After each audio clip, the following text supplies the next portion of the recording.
जय हिंद फ्रेंड्स। अभी इस वीडियो में हम लोग valence shell electron pair repulsion theory को पढ़ेंगे। देखिए, valence shell electron pair repulsion theory को VSEPR थ्योरी भी कहते हैं। ठीक है, कुछ लोग इसको शॉर्ट में वेस्पर कहते हैं, पर ये वेस्पर कहना तो ठीक नहीं होगा, पर ये VSEPR थ्योरी के नाम से फेमस है और ये काफ़ी इम्पोर्टेंट और कहिए तो बहुत ही ज़रूरी टॉपिक है जिसको पढ़ना सबकी नीड है। केमिस्ट्री में आपको इसको बिना पढ़े मॉलिक्यूल का ज्योमेट्री नहीं क्लियर कर पाएंगे। देखिए फ्रेंड्स, कुछ कंडीशंस, जैसे अगर हम बात करें मॉलिक्यूल्स की टाइप की, तो यहाँ AB टाइप के मॉलिक्यूल है। AB टाइप के मॉलिक्यूल मतलब कि 2 एटम्स हैं, A और B, दोनों की डिफरेंस इलेक्ट्रोनेगेटिविटी है। यहाँ पे AB2 लिखा हुआ है, इसका मतलब दो एटम तो हैं, 2 टाइप के एटम, पर इसमें ट्राई एटॉमिक के मॉलिक्यूल है और इसमें कोई 2 जो है एक जैसे इलेक्ट्रोनेगेटिविटी का है और एक जो है उसकी अपनी अलग इलेक्ट्रोनेगेटिविटी है। ऐसी सिमिलरली AB3 है और AB4 भी टाइप है। जैसे आप देखिए कि HF जो है AB टाइप का है और H2O जो है AB2 टाइप का है। अब ज्योमेट्री में अगर हम बात करें तो देखिए, ज्योमेट्री जानने के लिए हमको क्या जानना पड़ेगा, हाइब्रिडाइजेशन जानना पड़ेगा। सो फ्रेंड्स, इसके पहले कि मैं आपको valence shell electron pair repulsion theory पढ़ाऊँ, ज़रूरी है कि हम आपको हाइब्रिडाइजेशन पहले पढ़ा लें। सो हम हाइब्रिडाइजेशन पे आते हैं ताकि आपको हाइब्रिडाइजेशन वाले टॉपिक्स में दिक्कत न आए। तो हम लोग पहले हाइब्रिडाइजेशन को डिस्कस कर लेते हैं कि हाइब्रिडाइजेशन कैसे होता है और क्या होता है। देखिए, इसमें आपको क्या जानना ज़रूरी है, जो सबसे ज़रूरी है हाइब्रिडाइजेशन का, वो ये है कि एक वैलेंस बॉन्ड थ्योरी है। ये हाइब्रिडाइजेशन जो है किस में पढ़ा जाता है, वैलेंस बॉन्ड थ्योरी के अंदर पढ़ा जाता है। तो वैलेंस बॉन्ड थ्योरी का मतलब ये होता है कि बॉन्ड और वैलेंस तो 2 टर्म से मिलकर बना हुआ है, वैलेंस और बॉन्ड। वैलेंस का मतलब होता है कि किसी भी सेल, एटम के, सेल कहिए या एटम कहिए, एटम के आउटर मोस्ट में, सेल में जितने इलेक्ट्रॉन्स हैं वही इसके वैलेंस इलेक्ट्रॉन हैं और यही वैलेंस इलेक्ट्रॉन बॉन्डिंग करते हैं। और बॉन्डिंग क्यों करते हैं, लेविस कौशल अप्रोच के हिसाब से अगर हम बात करें तो ये बॉन्डिंग इसलिए करते हैं टू कंप्लीट इट्स ऑक्टेट, तो ये अपने ऑक्टेट को कंप्लीट करने के लिए करते हैं। अब ये कह रहे हैं कि जो आउटर सेल होते हैं उसके जो ऑर्बिटल्स होते हैं वो वैलेंस ऑर्बिटल्स कहलाते हैं।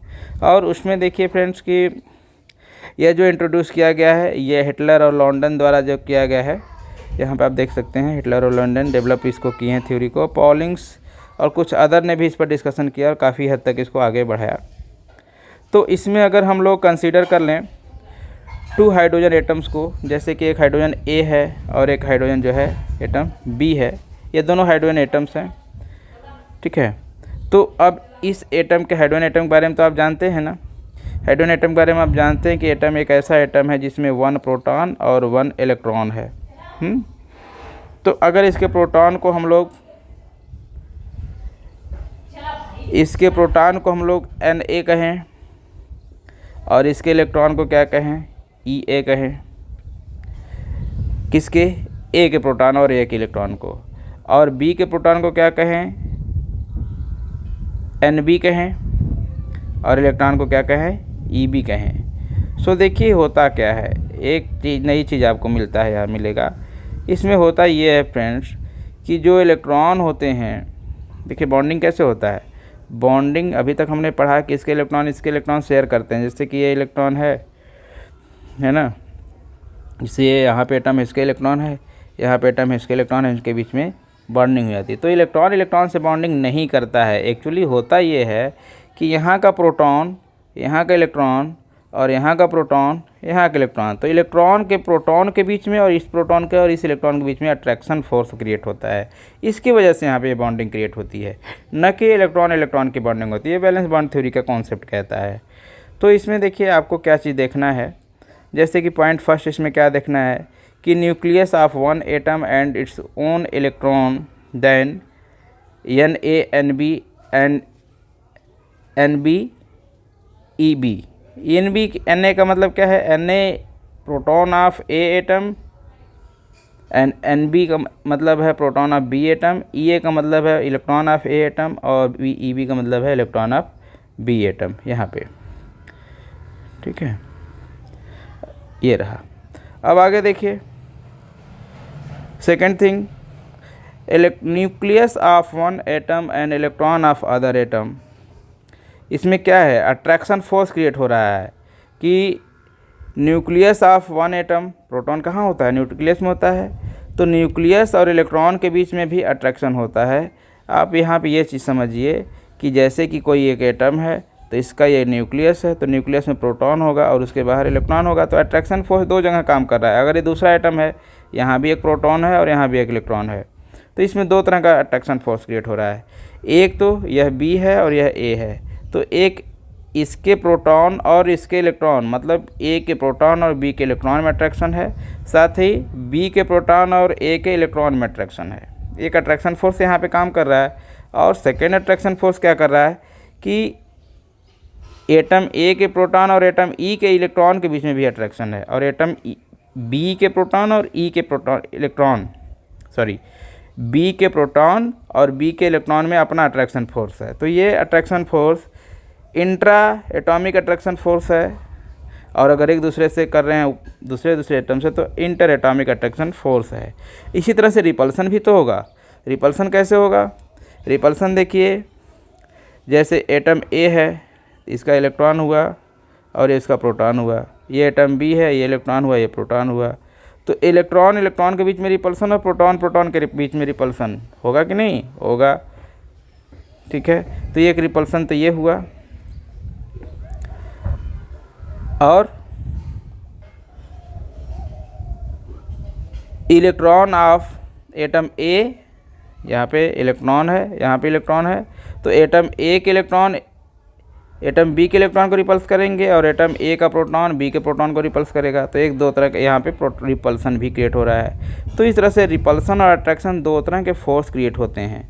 अब यहाँ पे ये दोनों फोर्स के बारे में डिस्कशन कराया गया है। अब देखिए आगे आपको क्या है कि इसमें कह रहा है कि ये जो बॉन्ड एंथैल्पी है, इस बॉन्ड एंथैल्पी से काफ़ी कुछ क्लियर होता है कि जहाँ पे जितना अधिक अट्रैक्शन फोर्स होगा वहाँ पे बॉन्ड एंथैल्पी उतना ही हाई होगी और ज़्यादा होगी। जितना बॉन्ड एंथैल्पी ज़्यादा होगा उस बॉन्ड की स्ट्रेंथ या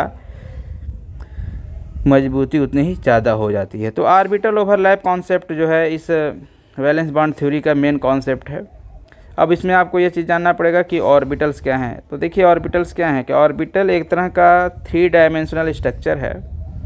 क्या है, 3 डायमेंशनल स्ट्रक्चर या शेप है, जहाँ पर इलेक्ट्रॉन की फाइंडिंग प्रोबेबिलिटी क्या होती है, मैक्सिमम होती है। तो फ्रेंड्स इसको आप नोट करिए, ऑर्बिटल क्या है। Orbital is the place, please write down, orbital is the place और 3D space where the finding probability of electron is maximum। Finding probability means क्या है, फाइंडिंग प्रोबेबिलिटी मीन्स यह है कि इलेक्ट्रॉन तो कहीं भी पाया जाएगा ना, उसकी तो कोई एक फिक्स पोजीशन नहीं है, लेकिन प्रोबेबिलिटी का मतलब है कि वहाँ पे पाए जाने की संभावना सबसे अधिक हो, उसी को हम लोग कहते हैं ऑर्बिटल। तो फ्रेंड्स यहाँ से आपको ऑर्बिटल क्लियर करते हैं।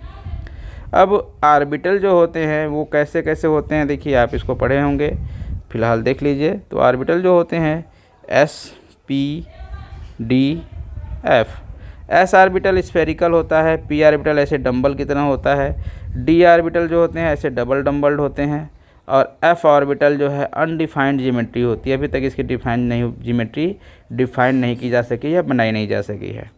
तो ये S P D और F ऑर्बिटल्स हो गए। अब इन ऑर्बिटल्स की ओवरलैपिंग के बारे में भी देख लीजिए।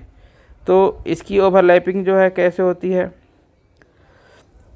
ये देखिए साइन जो बनाया हुआ है ये इनके स्फेयर को बनाया हुआ है कि किस साइज में इलेक्ट्रॉन अधिक है किधर कम है। तो इससे दो तरह के अट्रैक्शन हो सकते हैं, जैसे कि यहाँ पे आपको दिखाया हुआ है, देखिए यहाँ पे सिमिलर फेज है, यहाँ पे अपोजिट फेज है, तो इसको आप समझिए। अब जैसे यस ऑर्बिटल है तो ये यस ऑर्बिटल है, ये यस ऑर्बिटल है, इनके बीच में यहाँ पे ओवरलैपिंग हो सकती है। पी ऑर्बिटल है तो जैसे पी ऑर्बिटल है ऐसे ओवरलैपिंग हो सकती है, और पी की ओवरलैपिंग ऐसे साइड वाइज भी ओवरलैपिंग हो सकती है, ऐसे ऐसे, ठीक है। तो ये पी की ओवरलैपिंग हो गई। डी की ओवरलैपिंग आपको नहीं पढ़ना है। अब अगर किसी केस में यस ऑर्बिटल और ओवरलैपिंग और पी ओवरलैपिंग क्या है, तो देखिए आप यहाँ पे सिग्मा बॉन्ड और पाई बॉन्ड का फॉर्मेशन।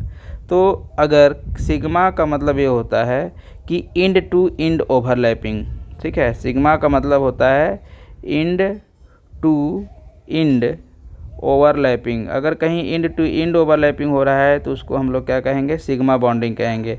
और पी बॉन्डिंग कब कहेंगे, जब साइड वाइज ओवरलैपिंग होगी। जैसे देखिए ये पी है और ये पी है, तो पी के बीच में ऐसे साइड में ओवरलैपिंग हो जाए तो इसको पाई बॉन्डिंग कहते हैं, पाई बॉन्ड या साइड वाइज ओवरलैपिंग कहते हैं। तो सिग्मा बॉन्ड केवल एस ऑर्बिटल में ही पॉसिबल है।